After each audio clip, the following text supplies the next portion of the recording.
Programa Med Saúde, um oferecimento de Arte Farma, tecnologia em manipulação, MHV Cardio, cuidando bem do seu coração.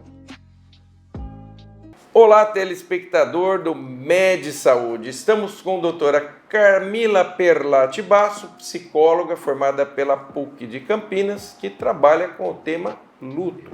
No primeiro programa, nós conversamos sobre vários aspectos do luto e eu já havia prometido para você que não ia deixar a doutora Camila embora sem que nós continuássemos esse papo, que ainda tem muita coisa. Camila, muito obrigado por estar aqui gravando o segundo programa conosco. Obrigada, eu que agradeço. Camila, te pergunto quais são os mediadores do luto. Então, tem alguns aspectos que participam de como a pessoa elabora o luto. Por exemplo, a forma como essa pessoa faleceu, como foi essa morte. O laço de familiaridade que você tem com ela. O vínculo, né? O tamanho do vínculo, do apego que você possui com essa pessoa. Se existiam conflitos com essa pessoa, né? Se existiam emoções negativas relacionadas a essa pessoa. Se foi mais de uma perda, né? Se foi uma situação traumática, né? Então, dependendo desses aspectos, esse luto pode ser mais complicado. Tá. Então, esses seriam os mediadores. São as situações que envolveram o acontecimento em si e a relação sua com essa pessoa. Isso. Se existia alguma coisa que ainda estava pendente, enfim. Isso. Então, se houve um conflito ali com aquela pessoa, pode vir um aspecto de culpa, por exemplo, que pode dificultar esse processo de luto, né? Se você sente que ficou devendo algo, né? Você pode sentir em dívida com essa pessoa, né? E também situações de violência, né? Situações assim, de morte súbita, né? Às vezes de uma forma assim muito traumática. Isso traz uma marca e a elaboração desse luto ele se torna mais difícil. Mais difícil. E o que a gente pode chamar de processo de ruminação no luto? Nós já falamos isso na nossa primeira conversa, né?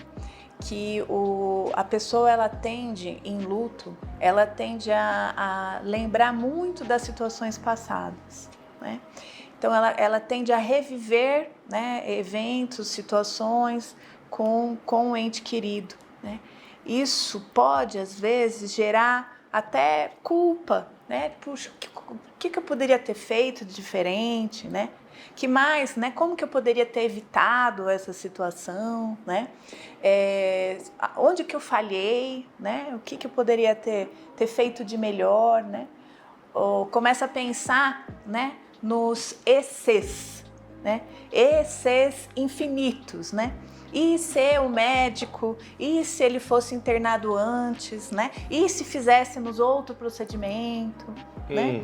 E se eu tivesse insistido para ir ao médico quando ele estava se sentindo mal, né? Então a gente começa a pensar em todas as possibilidades que poderiam ter existido, além de todas as que aconteceram. Como se nós pudéssemos controlar, né? Então, dentro da psicologia, a gente diz que a ruminação, ela pode ser uma forma, inclusive, da pessoa, ela não viver a realidade de fuga, não viver a realidade tal como ela é, né?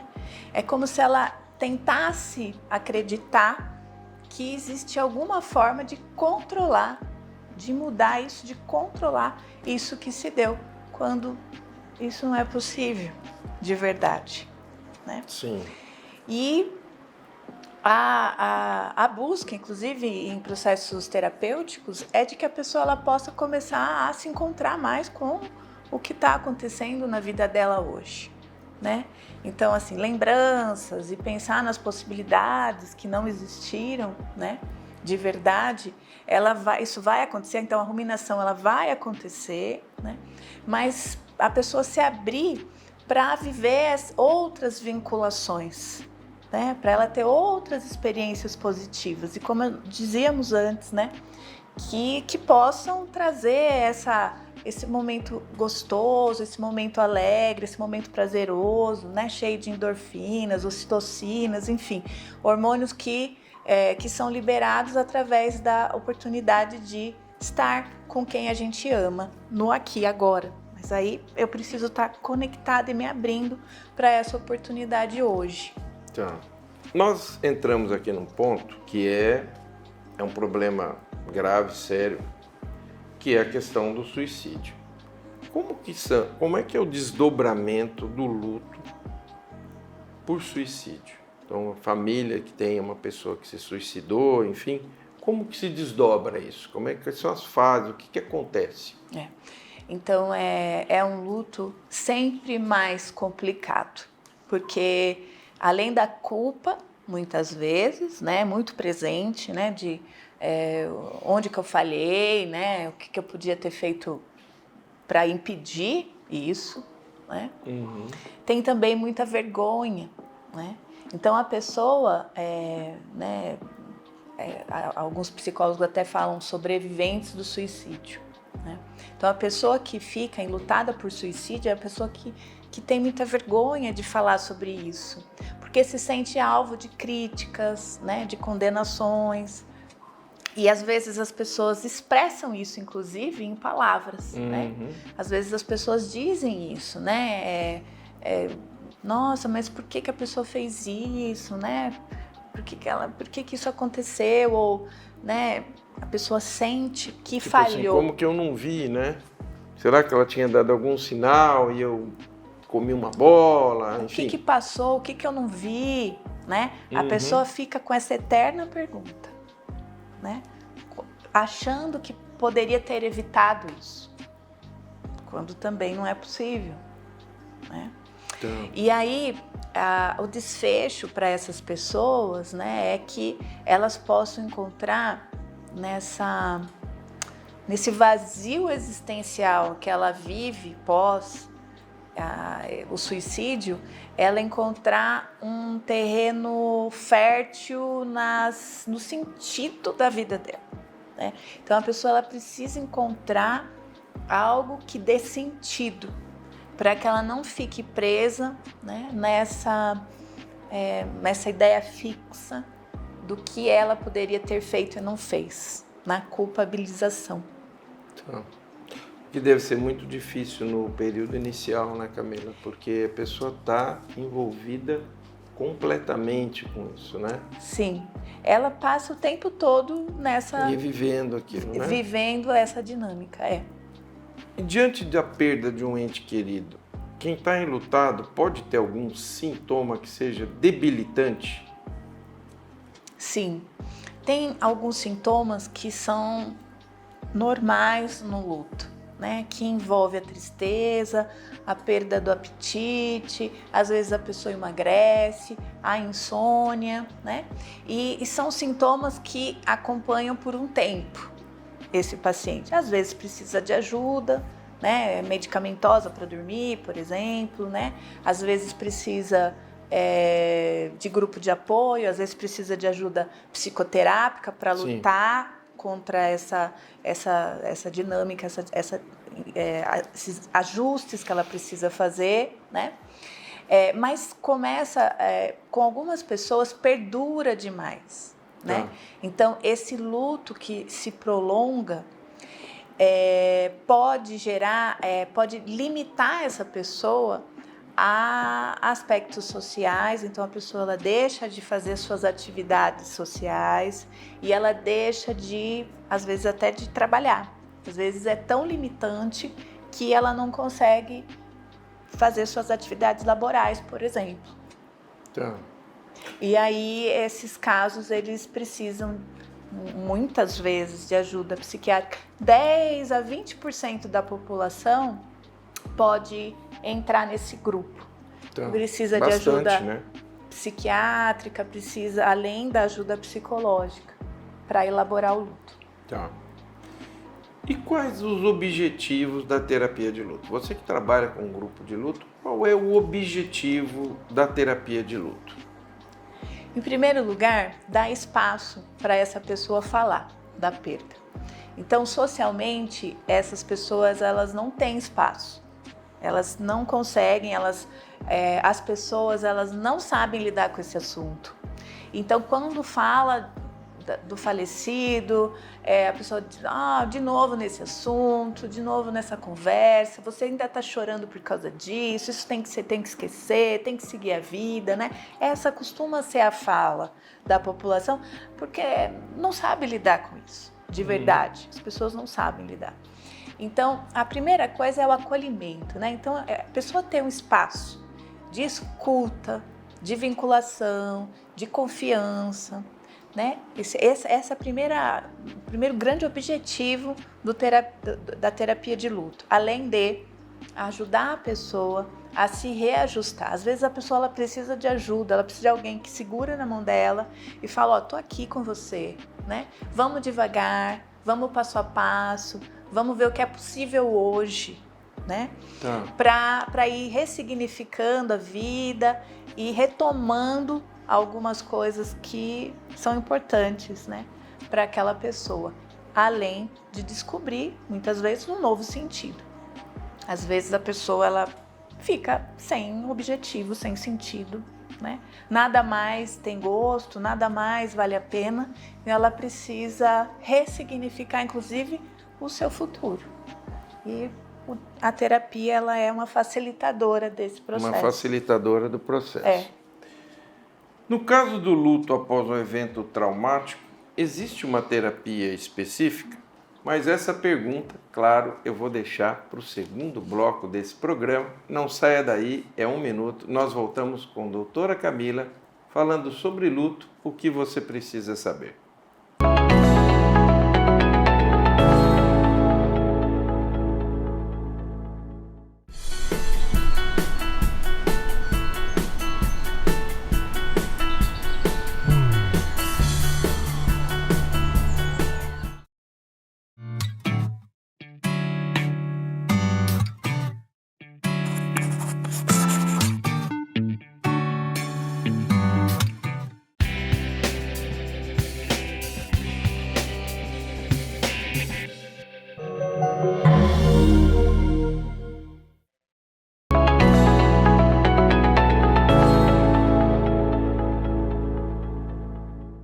Estamos de volta com a doutora Camila falando sobre luto, o que você precisa saber.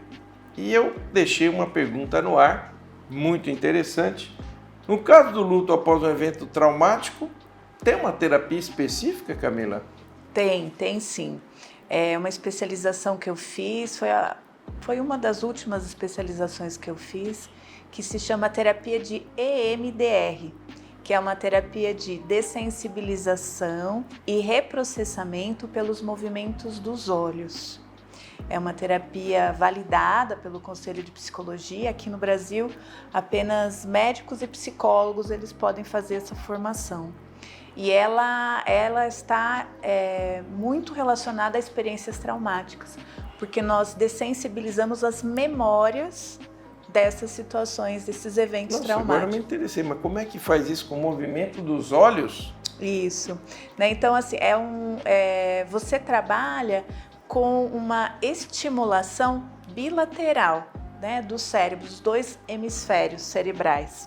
Essa estimulação bilateral, que pode ser pelo movimento dos olhos, né? Então ela pode ser visual, pode ser tátil. A gente tem um equipamento que faz essa estimulação bilateral, então ele vibra alternadamente, né? E pode ser também auditiva, né? Uma estimulação auditiva bilateral. Então essa alternância de estimulação faz com que a gente estimula, né, os 2 hemisférios, e tem todo um protocolo que a gente segue enquanto a gente faz essa estimulação. Então essa memória que a gente traz, né, desde os eventos mais antigos, traumáticos, né, porque todos têm uma conexão, desde desses eventos mais antigos, essa memória que a gente traz, a gente faz a técnica, o protocolo, e dessensibiliza, né, então toda a reação que a pessoa tem teve no passado, quando não elaborado, quando em experiências traumáticas, elas ficam vivas no momento presente. Então a técnica ajuda a deixar no passado o que é do passado, né? Então toda aquela experiência que fica viva em você pelo trauma, né? Então tem vários sintomas, né? Quando a pessoa tem um trauma, e é essa sensação que a pessoa tem, que aconteceu ontem, aconteceu agora. Então ela está sempre lembrando e trazendo todas as reações, inclusive físicas, de quando ela viveu essa situação. E aí você evoca a memória e reprocessa. E é um e a evocação dessas memórias é feita pelo movimento ocular. Também. Muito interessante esse trabalho. É muito interessante, muito. Né? O movimento REM, né? Do sono REM, né? Que tem essa movimentação dos olhos. Não foi a partir disso que Shapiro, né? Que foi quem idealizou essa técnica, que fez as primeiras pesquisas. Ela não foi por causa disso que ela elaborou essa terapia, mas tem ligação. Agora vamos conhecer um pouquinho da doutora Camila. Camila, você é psicóloga formada, eu vejo que o seu currículo é muito bom. Por que luto? Deixar que o povo que está nos ouvindo, nosso telespectador, entenda um pouquinho, porque o campo da psicologia é muito amplo. Sim. Eu acho muito interessante esse campo do luto, mas nem todo mundo gosta dele, é um campo, né, pesado. Sim. Por que você escolheu o luto? Sim, em breves... Eu fui conduzida para trabalhar com isso, por causa das minhas experiências, né? Então eu tenho uma história de grandes perdas significativas, né? E fui entender isso melhor, fui trabalhar isso, né? Precisei de ajuda, inclusive, precisei de ajuda psicológica, né? Para trabalhar os meus lutos, e fui fazer psicologia depois, e eu entrei num espaço, né, num centro de medicina preventiva, em que eu participei de vários programas e eu tive a oportunidade de trabalhar com paliativos, né? E na área de paliativos, né, com a terminalidade, eu senti a necessidade de estar com as famílias, com essas famílias que eu acompanhava depois da morte daquele paciente. E aí a gente pensou, né? Então foi o primeiro grupo de luta aqui de Jundiaí, né, que montamos no Centro de Medicina Preventiva. De lá para cá eu não abandonei mais, né, esse estudo. E hoje, Camila, a sua principal atividade como psicóloga é luto? Quanto que o luto faz parte do teu trabalho profissional? Eu sei que você também trabalha com luto, mas é uma proporção grande? Você foi principalmente por esse caminho? Como é que tá? Hoje não mais, né? Hoje eu atuo, né? Continuo atuando com o trabalho de luto. Não estou mais na área de paliativos, mas eu estou na área de dor. Eu acabei entrando nesses estudos de dor crônica e atuo com equipes multiprofissionais em dor, em tratamento de dor.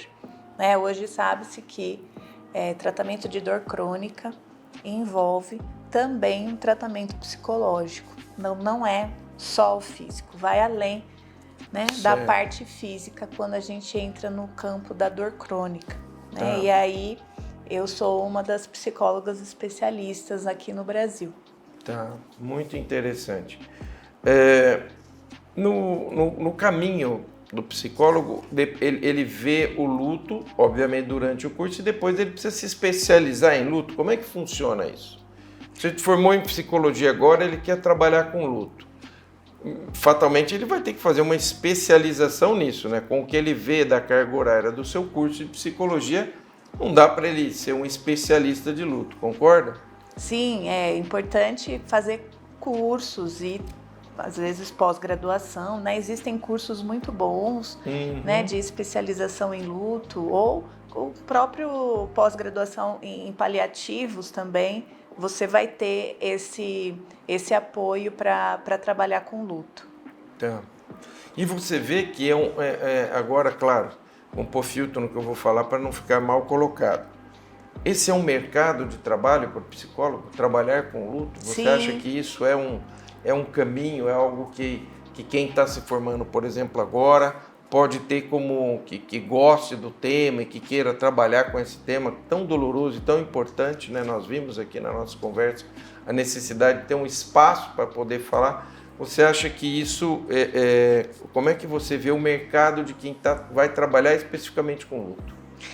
É um trabalho necessário, muito necessário. Então, cada vez mais, como eu disse anteriormente, né, as pessoas elas não têm esse espaço, elas não têm espaço para falar, não têm escuta sobre isso, né?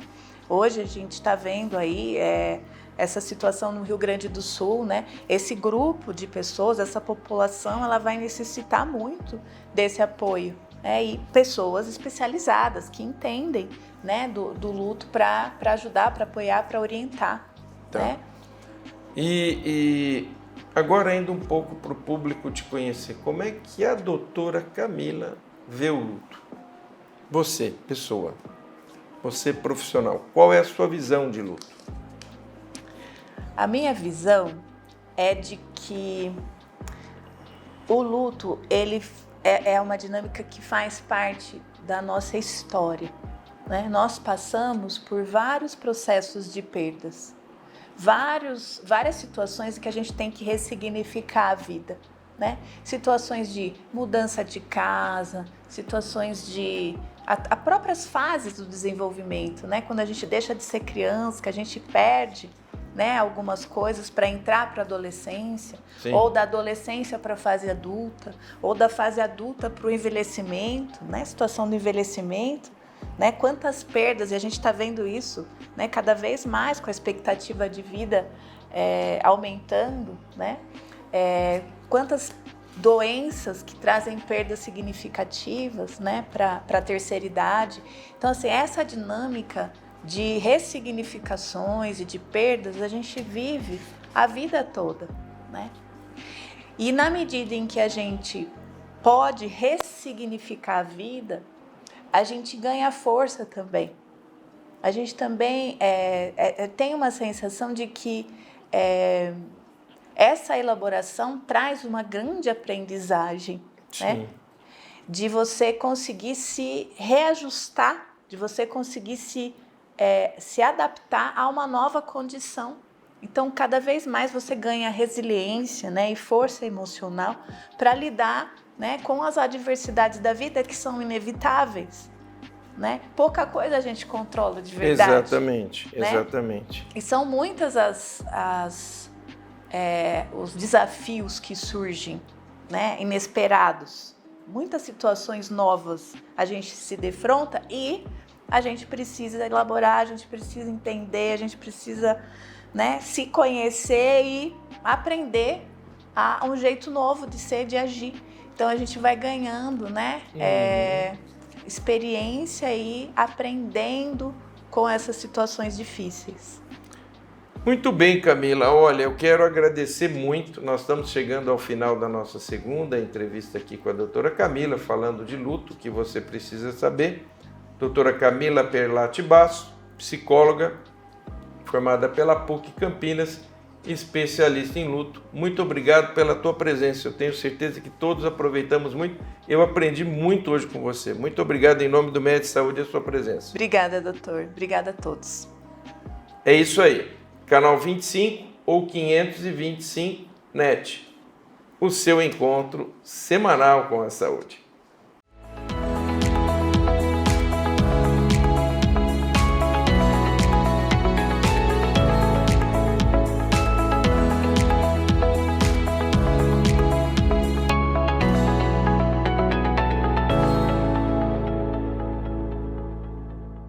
Programa Med Saúde, um oferecimento de Arte Farma, tecnologia em manipulação, MHV Cardio, cuidando bem do seu coração.